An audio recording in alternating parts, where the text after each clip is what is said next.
Hello my dear student, welcome on your favourite channel science वाला। And मैं आपका प्यारा science teacher Anil Tiwari again welcome on your favourite channel science वाला SW। Today we will discuss a very important topic, gravitation for class 9 CBSE as well as ICSE। Okay बच्चों, तो आइए start करते हैं। सबसे पहले समझते हैं ग्रेविटेशन का मीनिंग क्या है। ओके, तो बेटा ग्रेविटेशन मेन मतलब होता है ग्रेविटेशनल फोर्स।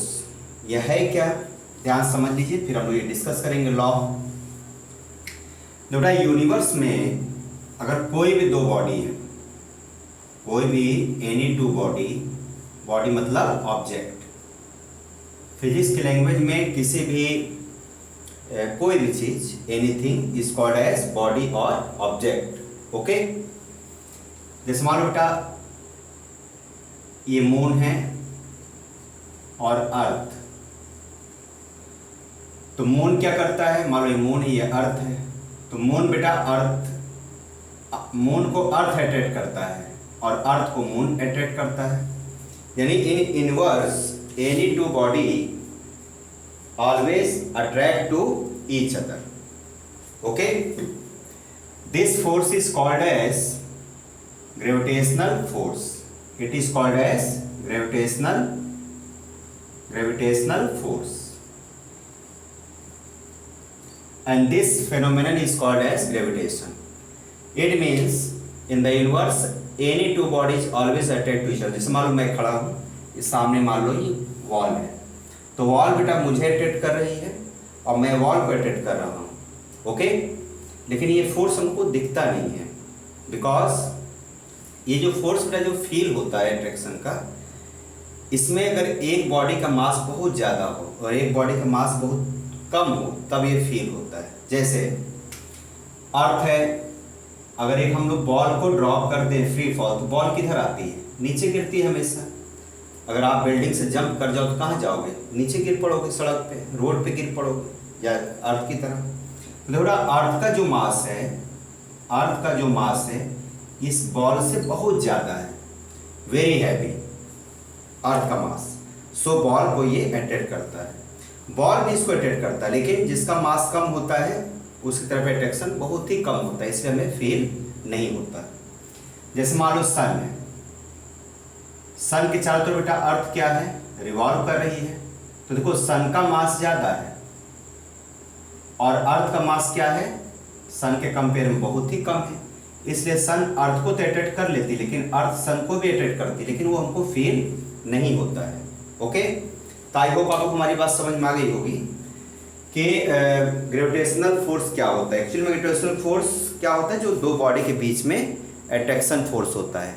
और एक बात याद रखना बच्चों, gravitational force is always attractive, attractive force होता है, अट्रैक्शन फोर्स होता है, कभी भी ये रिपल्सिव फोर्स नहीं हो सकता। ओके बच्चों, इसको नोट डाउन करिए, फिर हम लोग ये डिस्कस करते हैं Newton's law of gravitation. I hope आप लोगों ने नोट कर लिया होगा। तो इसमें को जो फर्स्ट लॉ पढ़ना है, Newton's law of gravitation, it is also called as universal law of gravitation. बहुत ध्यान समझना बेटा, इस यूनिवर्स में क्या होते हैं, एनी टू बॉडीज या object always attract to each other. मान लेते हैं, लेट टू बॉडीज है A और B, body A and body B। जो बॉडी A है इसका मास है बच्चों m1 kg, और जो बॉडी B है इसका मास है m2 kg। देखो ध्यान समझना, इस बॉडी को A को B अट्रैक्ट कर रहा है, देखो अट्रैक्ट कर रहा है, कौन अट्रैक्ट कर रहा है, B, और B को कौन अट्रैक्ट कर रहा है, A। तो इन दोनों के बीच में एक फोर्स है, कौन सा फोर्स है, ग्रेविटेशनल फोर्स, यानी force of attraction. Gravitational force हमेशा क्या होता है, फोर्स ऑफ अट्रैक्शन होता है। और इन दोनों के बीच जो डिस्टेंस है, जो गैपिंग है, उसको मान लेते हैं r। और एक चीज याद रखना है कि हमेशा जो डिस्टेंस बेटा मेजर किया जाता है सेंटर से मेजर करते हैं, सेंटर। जैसे इस बॉडी का सेंटर यहाँ पर है और इस बॉडी का सेंटर यहाँ है, तो सेंटर से सेंटर के बीच जो डिस्टेंस होती है इसे हम बोलते हैं distance between to body.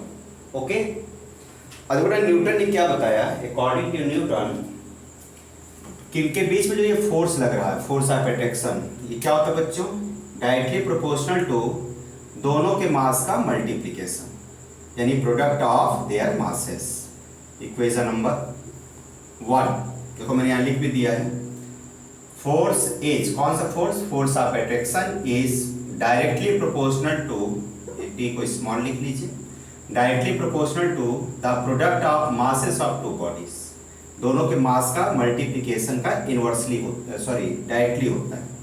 Directly का मतलब होता है ये दोनों बेटा इंक्रीज करेगा तो ये फोर्स भी इंक्रीज करेगा। मान लो ये 1 kg है, ये भी 1 kg है, इसके बीच में जो फोर्स, मान लो फोर्स आ रहा है 1 न्यूटन मान लेते हैं, मान लो ये 2 kg हो गए, ये 2 kg, तो फोर्स कितना लगेगा, डबल 2 न्यूटन, ये मतलब। अब ध्यान दीजिए, फोर्स इन दोनों के बीच जो डिस्टेंस होता r, इसके स्क्वायर का इनवर्सली प्रोपोर्शनल। देखो जब 1 के नीचे बेटा लिख देते हैं, जो अपान में होता है इनवर्सली, मतलब अगर r को हम लोग इंक्रीज करेंगे डिस्टेंस को तो फोर्स कम हो जाएगा, इसको लिखा जाता है इनवर्सली प्रोपोर्शनल। तो क्या होगा, force is inversely proportional to square of the distance between two bodies, दोनों बॉडी के बीच जो गैपिंग है उसके स्क्वायर का इनवर्सली प्रोपोर्शनल होता है। ओके बच्चों, अच्छा ध्यान दीजिए, ये इक्वेशन 1, ये इक्वेशन 2, दोनों को बेटा अगर हम लोग ऐड करते हैं तो क्या बन जाएगा, ध्यान समझिएगा, A proportional to m1 into m2, और देखो अपान में क्या आ रहा है, r स्क्वायर, तो नीचे लिख दो r स्क्वायर। प्रोपोर्शनल साइन को हटाइए तो हो जाएगा बच्चों f equal to g into m1 into m2 upon r square. यहाँ बच्चों जो g हमने रखा है, G is a constant called as universal gravitational constant, gravitational constant। इसको यूनिवर्सल ग्रेविटेशनल कांस्टेंट क्यों कहते हैं, क्योंकि इसकी वैल्यू कभी चेंज नहीं होती है, चाहे सन, मून, अर्थ, मतलब इस यूनिवर्स में जो भी बॉडी है, एयर हो, वाटर हो, कुछ भी मीडियम हो, इसके वैल्यू को कोई फर्क नहीं पड़ता है। इसलिए बच्चों इसे हम लोग क्या बोलते हैं, यूनिवर्सल ग्रेविटेशनल कांस्टेंट। और इसकी बच्चों जो वैल्यू होती है 6.67 into 10 to the power minus 11। Okay, कितनी वैल्यू होती है, 6.67 into 10 to power minus 11। Okay, newton metre square पर kg square. Okay, 6.67 into 10 to the power minus 11 kg metre square पर kg स्क्वायर। इसको बच्चों आप लोग नोट कर लीजिए, ठीक है, ये सॉरी न्यूटन मीटर स्क्वायर। अभी हम लोग इसकी यूनिट कैलकुलेट करेंगे, नोट कर लीजिए, पर kg स्क्वायर। ओके, इस वैल्यू को बच्चों बताया था हेनरी कैवेंडिश ने। This value was given by Henry Cavendish. मैं यहाँ नाम लिख देता हूँ, ये वैल्यू किसने बताया था, हेनरी कैवेंडिश। कैवेंडिश, ठीक है, इसको नोट कर लीजिएगा। किस साइंटिस्ट इसकी वैल्यू बताई थी, हेनरी कैवेंडिश ने। ओके, नोट करो बच्चों इसको, आई होप आप नोट कर लिया होगा। अब आइए हम इस पर एक न्यूमेरिकल सॉल्व करते हैं, छोटा सा दिख रहा है। आइए, तो first numerical is, first question is,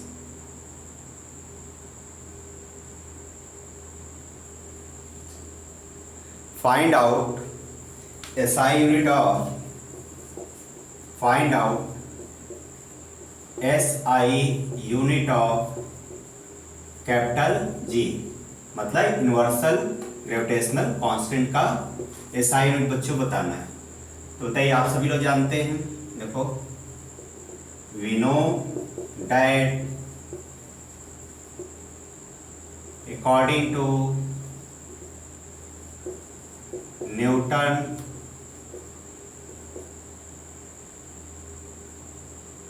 universal या लॉ ऑफ ग्रेविटेशन या यूनिवर्सल लॉ ऑफ ग्रेविटेशन, एक ही बात है। F इक्वल टू बच्चों क्या पढ़ा था, G into M1 into M2 upon R square. अब यहाँ से G का वैल्यू बताइए क्या होगा, ये तो F की वैल्यू है। कैपिटल G कैसा है, क्रॉस कर दीजिए, क्या बनेगा, G में 1 का कोई मल्टीप्लाई करने से इफेक्ट नहीं पड़ेगा, F इंटू R स्क्वायर। अब तो G इज इक्वल टू क्या होगा बच्चों, F into R square upon M1 into M2 बन गया। वैल्यू देखो F का होता है बच्चों न्यूटन, इंटू R का क्या हो गया, डिस्टेंस है ना, तो डिस्टेंस हो गया मीटर स्क्वायर। R मतलब R इंटू R मतलब metre into metre, metre square. और M का बच्चों क्या हो गया, केजी इंटू केजी। अब बताइए क्या बना, न्यूटन, इसकी जगह मल्टीप्लाई हटा दीजिए, और इसका बच्चों मतलब क्या होगा बताइए, केजी स्क्वायर। क्या है आंसर, न्यूटन मीटर स्क्वायर, इसको ऊपर ले क्या बन जाएगा, केजी -2। तो इसको भी आप लिख सकते हैं, ये भी लिख सकते हैं, दोनों सेम है। तो हम लोगों ने यूनिट निकाल लिया, कितनी वैल्यू होती है जी की, 6.67 इंटू 10⁻11। चाहिए लिखो, चाहिए लिखो। से देखिए सबसे मेन एक्यूरेट ये होता है बच्चों, यूनिट कभी भी अपान में नहीं लिखी जाती। तो क्या होना चाहिए, न्यूटन मीटर स्क्वायर केजी -2 मतलब इनवर्स 2। ओके, तो इट इज फर्स्ट क्वेश्चन। अब आइए मॉडल केस डिस्कस करते हैं। Find out gravitational force between two bodies each of 1 kg and separated मतलब उनके बीच का डिस्टेंस, सेपरेटेड मतलब डिस्टेंस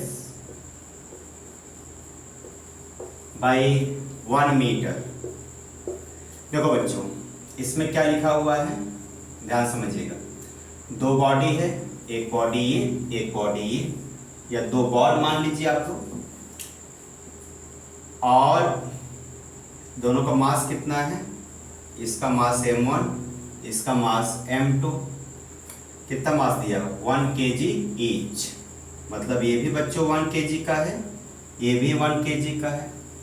इनके बीच की डिस्टेंस कितनी है, सेपरेटेड मतलब डिस्टेंस कहाँ से मेजर की जाती है, सेंटर टू सेंटर, r कितना बच्चों, 1 मीटर। देखो अगर एक याद रखिएगा, हमेशा फिजिक्स में एमकेएस सिस्टम का यूज होता है। मान लो अगर डिस्टेंस ये सेंटीमीटर दिया होता है तो आपको मीटर में कन्वर्ट करना पड़ता। मान लो ये मास ग्राम में दिया होता तो आपको केजी में कन्वर्ट करना पड़ेगा। तो याद रखिएगा हमेशा मास केजी में होना चाहिए और डिस्टेंस हमेशा मीटर में होना चाहिए, हमेशा, ऑलवेज। अब बताओ ये बेटा इसको अट्रैक्ट करेगा, ये इसको अट्रैक्ट करेगा, इसके बीच का फोर्स हो गया F यानी ग्रेविटेशनल फोर्स। इसकी वैल्यू बताना, आइए सॉल्व करते हैं। फार्मूला क्या होता है, by using universal gravitational law. क्या पढ़ा बच्चों हम लोग भी, F equal to capital G into M1 into M2 divided by R square. Okay, अब वैल्यू पुट कर दीजिए, कितना हो जाएगा, G की वैल्यू बच्ची होती है 6.67 इंटू 10⁻11 इंटू पहले का मास कितना है 1 kg, दूसरे का मास है 1 kg डिवाइडेड बाय दोनों के बीच की डिस्टेंस 1 मीटर यानी कि 1 का स्क्वायर। आंसर कितना आएगा बताइए, F इज इक्वल टू, ये सब 1 का कोई मीनिंग तो है नहीं, आंसर आ जाएगा 6.67 इंटू 10⁻11। और फोर्स है, फोर्स की यूनिट क्या होती है बच्चों, न्यूटन। अब देखो ये फोर्स इतना बहुत ही स्मॉल फोर्स है ना, it is too small force, मतलब वेरी स्मॉल फोर्स। इतना कम बेटा फोर्स होता है कि अगर हम 1 किलो के 2 बॉल रख दें तो एक दूसरे को अट्रैक्ट तो करेंगे, लेकिन फोर्स देखो माइनस में आ रहा है। ध्यान दो, पावर क्या है, माइनस में, बहुत ही कम है, इसलिए हमको ये फोर्स फील नहीं होता। ये बच्चों क्वेश्चन भी हो गया और एक केस भी हो गया, ध्यान समझिए। केस नंबर 1 है, क्या है बच्चों, कि force between two light object, light weight object, यानी दो बहुत हल्के हल्के 1 किलो के हों तो उनके बीच में फोर्स कितना लगता है, कितना लगता है, वेरी स्मॉल फोर्स, इसलिए ये दूसरे को अट्रैक्ट नहीं कर पाते, करते हैं मतलब उतना फोर्स नहीं है कि ये दोनों एक दूसरे तरफ अट्रैक्ट हो पाए। ओके, क्वेश्चन नंबर 3 इज, आइए हम लोग 3 सॉल्व करते हैं। Question number 3 is find out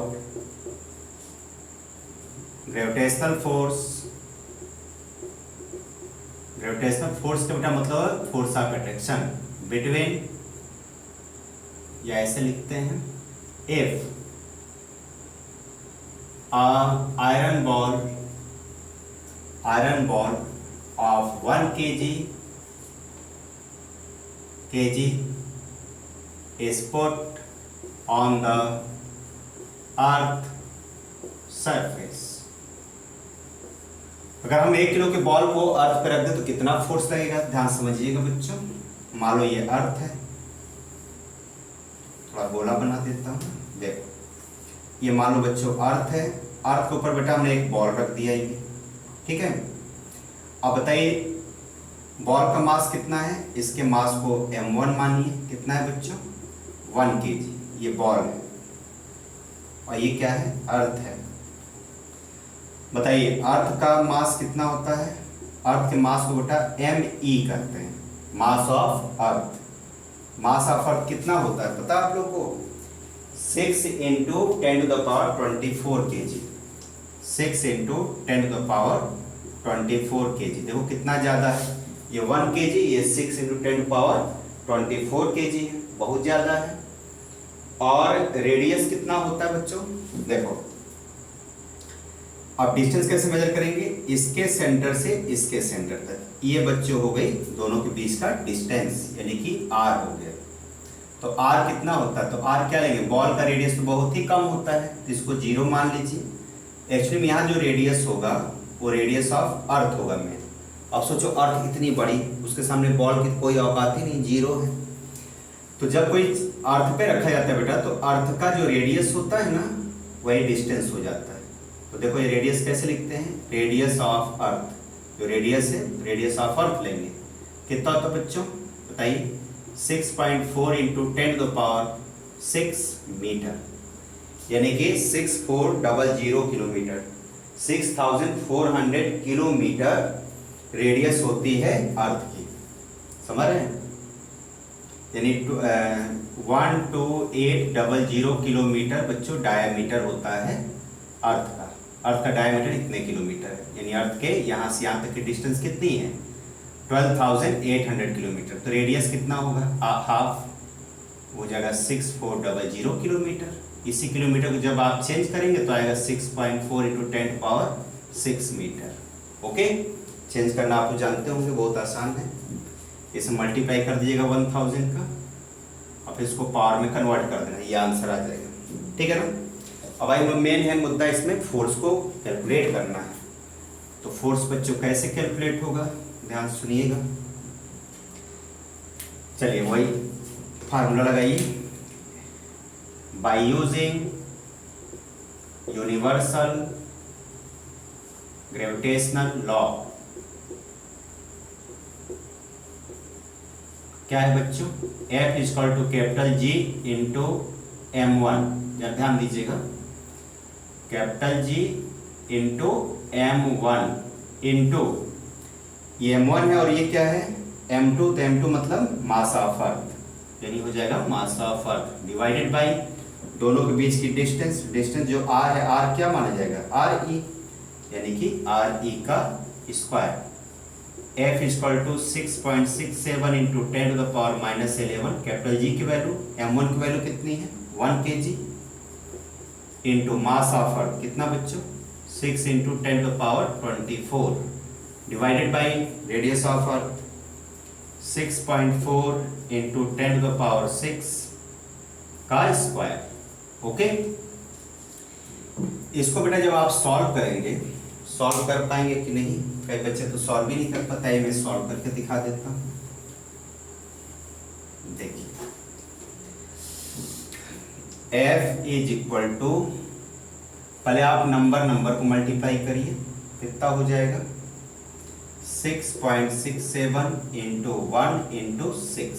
आप पावर को मल्टीप्लाई करिए, 10 power 11 10 power -11 into 10 to the power 24 divided by, ध्यान समझिएगा, इसका बेटा मतलब हुआ 6.4 into 6.4 into 10 to the power 6 into 10 to the power 6, 2 times है ना स्क्वायर, तो ये 2 बार ये 2 बार।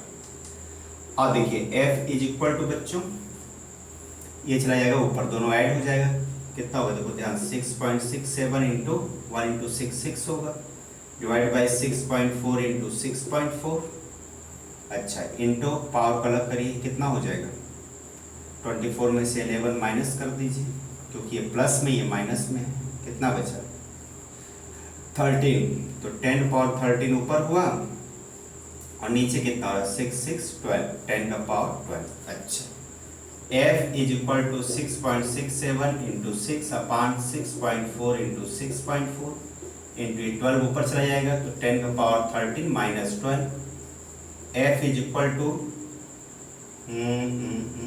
इसको सॉल्व कर लेना बच्चों, तो हो जाएगा, इसको सॉल्व करने बच्चों आएगा 0.98 आएगा, ध्यान दीजिएगा, इंटू ये कितना बचेगा 10 का पावर मतलब 10, तो आंसर बेटा आ जाएगा 9.8 न्यूटन। अब देखो मुझे याद था इसलिए लिख दिया, आपको सॉल्व करना, तो जरा ध्यान देना बेटा, मैं क्या कॉन्सेप्ट बता रहा हूँ।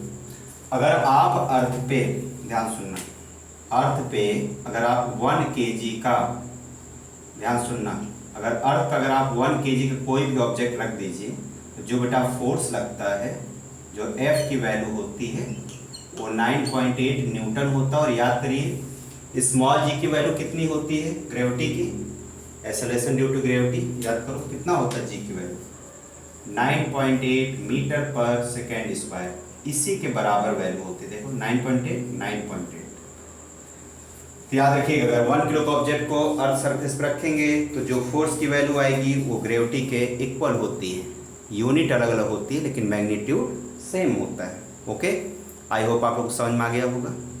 तो देखो ये केस क्या है, ध्यान सुनिएगा, जब कोई ये केस सेकेंड, इसको मान कि एक क्या है लाइट वेट है और अर्थ पे रखा गया यानी एक हैवी वेट है, तो इनके बीच का फोर्स इतना होता है।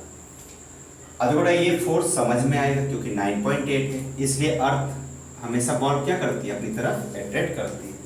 ओके बच्चों, देखो जैसे अर्थ और सन है तो अर्थ घूमती रहती है, यानी कि अर्थ का मास भी ज़्यादा है सन का ज़्यादा है, तो जिसका मास ज़्यादा होता है वो छोटी वाली को अपनी तरफ खींच लेती है। जैसे देखो ये मार्कर और अर्थ कंपेयर करो, कहाँ कौन खींचेगा, ये अर्थ को खींचेगा कि अर्थ इसको, अर्थ इसको खींचेगा। देखो ये नीचे भाग रहा है, देखो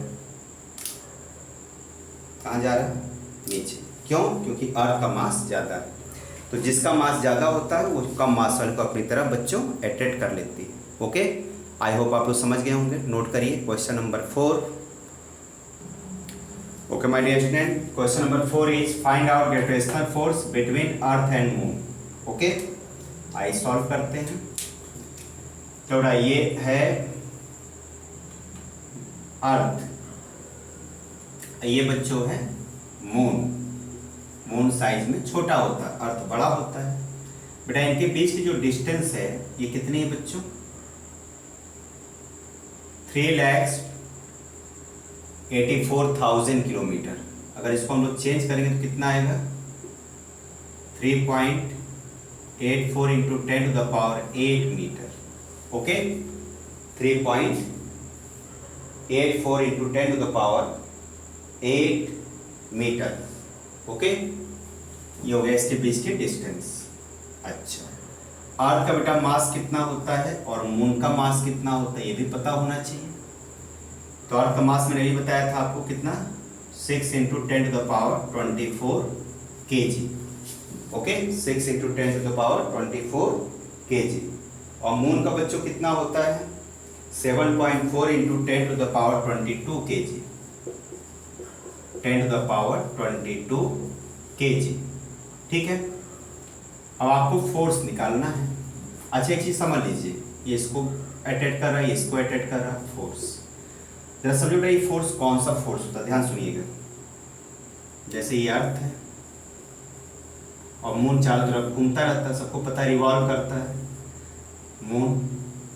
बेटा जब कोई चीज रिवॉल्व करता है मून के चारों तरफ, मतलब अर्थ के चारों तरफ मून, सन के चारों तरफ अर्थ घूमती है। तो जो सेलेस्टियल बॉडी हैं, सन मून ये सब जो हैं हमारे प्लेनेट हैं, सैटेलाइट हैं, ये बेटा जब घूमते हैं तो यहाँ एक फोर्स लगती है। किधर लगता है? सेंटर की तरफ। इस फोर्स को बच्चों में बोलते हैं सेंट्रीपिटल फोर्स, सेंट्रीपिटल फोर्स। और इसी फोर्स का नाम क्या है? Gravitational force. तो अगर आपसे एग्जाम में पूछा जाए कि फाइंड आउट सेंट्रीपिटल फोर्स, तो सेंट्रीपिटल फोर्स कहो, चाहे ग्रेविटेशनल फोर्स कहो, चाहे फोर्स ऑफ अट्रैक्शन कहो, ये तीनों बच्चों क्या है? सेम। याद रखिए क्या क्या होता है? Centripetal force. सेंट्रीपिटल फोर्स क्या होता है? सेंटर की तरफ लगता है। Centripetal, central seeking force, centre की तरफ लगने वाला फोर्स, अंदर की तरफ अट्रैक्शन फोर्स होता है। इसको हम और क्या बोल सकते हैं? Force of attraction. ठीक है, और क्या कर सकते हैं बच्चों? Gravitational force. ये सही बच्चों एक ही फोर्स है, ठीक ना। जब लोग सेंट्रीपिटल फोर्स निकालते हैं तो इसका अगर सिर्फ ये क्वेश्चन पूछा जाता है तो इसका बेटा फार्मूला होता है mv²/r। ये फार्मूला होता है, ये हमने फोर्थ चैप्टर में पढ़ा था या फर्स्ट चैप्टर में पढ़ा था, ठीक है ना। तो अभी इस चैप्टर में इसको मत यूज करिएगा। इस चैप्टर में बच्चों हम लोग को यूज करना है यूनिवर्सल ग्रेविटेशनल वाला। आइए चेक करते हैं कितना होगा। F = capital G into M1, M1 की जगह क्या आएगा बच्चों? M1 into M2/r²। अब आई चेंज करते हैं, G की वैल्यू 6.67 इंटू 10⁻11।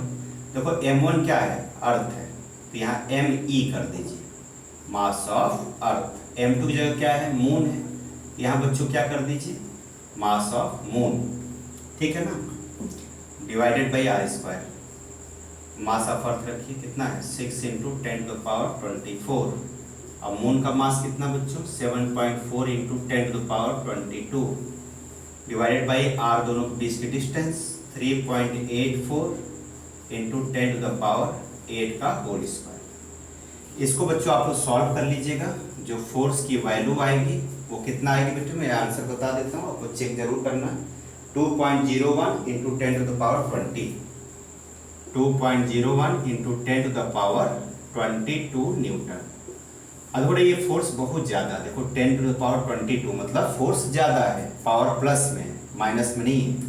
इसलिए मून अर्थ को अपनी तरफ क्या करता है? अट्रैक्ट करता है, ठीक है ना। अर्थ मून को अपनी तरफ क्या करता है बच्चों? अट्रैक्ट करता है, और हमें ये फील भी होता है, दिखता भी है। ओके, नोट डाउन कीजिए। और एक क्वेश्चन मैं आपको दे देता हूँ होमवर्क, इसको आप लोग हमें सॉल्व करके जरूर बताइए। बिटवीन सन एंड अर्थ, ये क्वेश्चन नंबर 5 है, ये आपका होमवर्क हो गया। क्या बताना है? Find out force between sun and earth. Sun और अर्थ का मास आप लोग देख लीजिएगा, सर्च कर लीजिएगा, बुक में लिखा होगा, नहीं लिखा होगा गूगल से सर्च कर लेना, किसी बुक में कहीं ना कहीं तो मिल जाएगा, आप इसको जरूर चेक कीजिएगा। ओके बेटा, नोट डाउन कीजिए।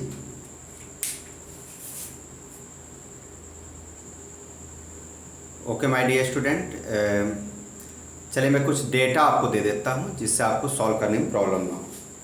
देखिए मास ऑफ सन जो होता है 2 इंटू 10⁻30 kg होता है। मास ऑफ अर्थ मैंने बता ही दिया आपको 6 इंटू 10⁻24। और दोनों के बीच बेटा जो डिस्टेंस है, ये मान लो सन है, ये मान लो अर्थ है, इसके बीच की जो डिस्टेंस है बेटा ना, ये सन ये अर्थ, कितने डिस्टेंस है? 1.5 इंटू 10⁸ किलोमीटर। ध्यान दीजिएगा, अब हमको किस में इसकी बेटा जरूरत पड़ेगी? मीटर में। तो मीटर में कैसे कैलकुलेट करते हैं बताइए। किलोमीटर में बच्चों 1000 का मल्टीप्लाई करना पड़ता है, तभी क्या बन जाएगा, अभी बन गया मीटर। ओके, और 10 टू द पावर 3 हो जाएगा, यानी 1.5 इंटू 10 टू द पावर 8 तो है ही है, पहले से ही है किलोमीटर में। ये 10 टू पावर 3 बेटा, इसमें देखो 10 टू पावर 3, तो दोनों ऐड हो जाएगा, तो कितना हो जाएगा 1.5 into 10 to the power 11 metre हो जाएगा। यानी सीधे समझ लो, अगर किलोमीटर में दिया हुआ है तो उसमें बेटा 3 पावर पे इंक्रीज कर दो तो वो मीटर में हो जाता है। जैसे 8 है, इसको 11 कर देना तो मीटर में हो जाएगा। जैसे मान लिखा 3.8 into 10 to the power 5 kilometre, तो मीटर में कितना हो जाएगा ये 3.8 इंटू 10 टू द पावर 5 में 3 बढ़ा तो 8 मीटर। इस तरीके से मीटर में कन्वर्जन होता है, याद रखिएगा, ठीक है ना। ये मैंने आपको एग्जाम्पल बताया, इस तरह से कन्वर्ट किया जाता है।